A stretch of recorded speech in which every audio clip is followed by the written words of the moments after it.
Fala aí pessoal, beleza? Mais um acompanhamento mensal. Vamos falar sobre o BCFF11, fundo de fundos do BTG, que infelizmente acho que é praxe do BTG demorar na divulgação de relatório.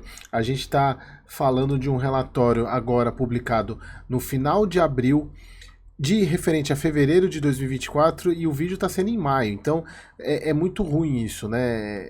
Assim, se o fundo fosse, pelo menos o fundo fosse bom, como eu considero o BTLG, mas a gente está falando do BCFF que para mim, assim, dos fundos de fundos, ele tá lá, acho que não entra nem no top 5, para falar a verdade, mas assim, por que que eu trago ele para vocês?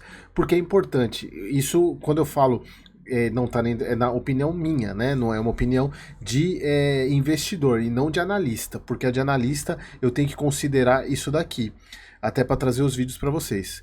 340 mil cotistas, 344 mil cotistas, é muita gente.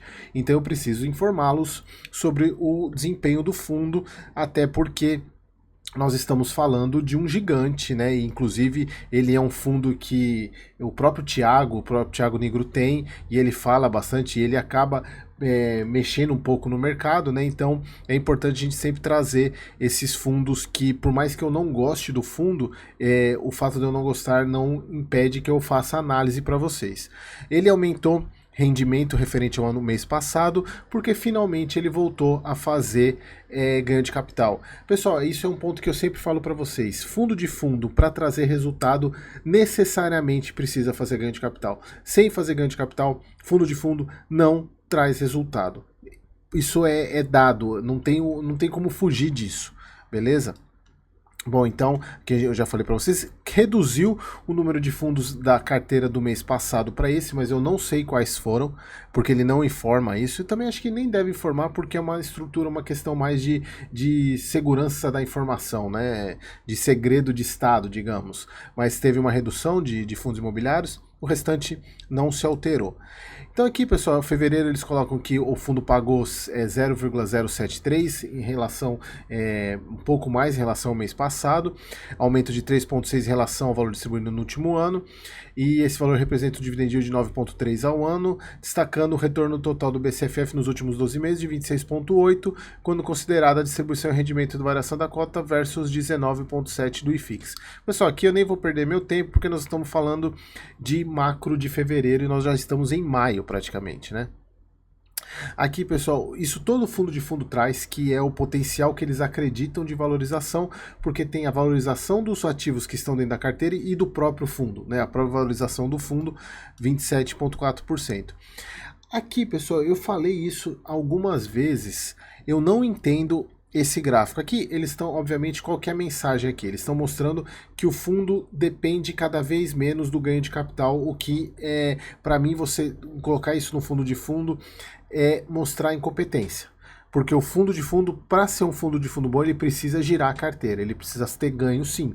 E aqui eles colocam que menor representatividade do ganho de capital no porcentagem de resultado. Só beleza, até aí tudo bem. Primeiro semestre de 2023, segundo semestre de 23, cadê as informações? A gente já está em maio, gente. Sim, não tem muito sentido. Mas aqui só mostrando para vocês que mesmo ele tendo praticamente 100% só o segundo semestre de 22, que teve 3% de ganho de capital, o restante só o FFO, que é o Funds for Operation, que é basicamente rendimento de fundo imobiliário que tem dentro da carteira, ele manteve o patamar de dividendos, né? Assim, demonstrando que ele tem, de fato, menor capacidade, de menor necessidade, mas, assim, nivelar por baixo. Isso é nivelar por baixo na minha visão. Que é a parte de queda da taxa Selic, que a gente já sabe. Pessoal, não vou falar isso aqui de novo, é o mesmo slide do mês passado. Se você tiver, volta no vídeo do BCFF do mês passado, porque eu falo sobre cada um desses pontos aqui, não muda nada, que é a análise das principais posições, preguiça do fundo de manter, porque é a mesma coisa que está no mês passado. Aqui é um ponto que eu também trouxe, mas eu sempre gosto de frisar. O fato dele ter a maior parte do portfólio em fundo de papel, isso dificulta bastante o ganho de capital. Porque, pessoal, quando a gente está falando de ganho de fundo de papel, o fundo de papel sempre tende a ter preço ou valor patrimonial igual a 1. dificilmente você vai ter fundos em defasagem. Quando está muita defasagem, normalmente é para baixo, porque é o mercado precificando o fundo para baixo, de vez em quando algumas bizarrices aí, como a gente viu há uns tempos atrás, por exemplo, em RDM com PSOVP de 1.5, que aí você consegue fazer um ganho de capital. Mas fundo de CRI, normalmente, o fato deles negociarem sempre, a tendência é sempre ir para o PSOVP a 1, então é difícil de você fazer ganho de capital com esse tipo de fundo, e o fato dele ter essa carteira grande, isso dificulta ainda mais. Bom, aqui a parte do que eu comentei, né? Fevereiro distribuiu 0,73, pagamento em março, 13% referente ao mês anterior, né? Acima, né? 13% do mês anterior, e aí devido principalmente ao maior resultado auferido com a venda de cotas no mercado secundário. É o ganho de capital. Aqui eles estão mostrando o que o impacto do ganho de capital traz de resultado. Então, assim, não tem muito sentido eles usarem aquele slide lá de menor dependência, sendo que para eles trazerem resultado eles precisam fazer ganho de capital. Os resultados de CRIs teve uma performance pior em relação a fevereiro por causa da quantidade de dias úteis. E aqui a gente vê no ganho de capital, né, que foi 1 centavo. É muito ruim analisar assim fundo base 10 exatamente por causa disso. Aqui a gente está falando do ganho de capital também, né? Fevereiro, 0,1 centavo. Aqui as posições, pessoal, eu tentei fazer um comparativo com o mês passado. É um trabalho mais meio hercúleo, né, de você ficar olhando porcentagem por porcentagem para saber.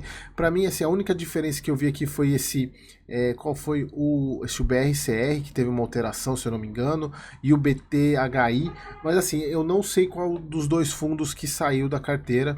De fato, a gente não sabe, né? Eles colocam aqui, porque ó, a carteira que é apresentada aqui tem 3 meses de defasagem. Então, o que saiu lá não está mostrado aqui. Porque aquele negócio lá, né, de você ter sua carteira e você ter um outro fundo e copiar a carteira, ou você mesmo copiar. Então, isso é uma proteção. Fundo de investimento tem essa proteção também. Que o gestor, ele, por exemplo, fundo de ações, ele mostra a posição de ações de 3 meses atrás, exatamente como é uma forma de se proteger, até justo, né? Mas para o investidor fica difícil para saber o que ele está mexendo. A gente tem que confiar na gestão, basicamente. Cotação histórica, rentabilidade, a gente vê nitidamente que ele perde em 36 meses, perde do IFIX, perde do CDI, perde do IBOV, não tem muito que...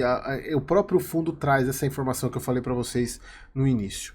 Parte de informe de rendimento, aqui o ganho de capital ele tinha feito em dezembro, janeiro 0, desde fevereiro teve, então mostrando por que ele pagou o dividendo a mais, e fazia tempo que ele não aumentava, hein? Praticamente 1 ano aí sem aumentar. Vamos ver se isso vai se perdurar, mas para fazer isso não tem outra maneira se não fizer ganho de capital. Beleza, pessoal? Então é isso, mais um vídeo aí do BCFF, espero vocês no próximo vídeo.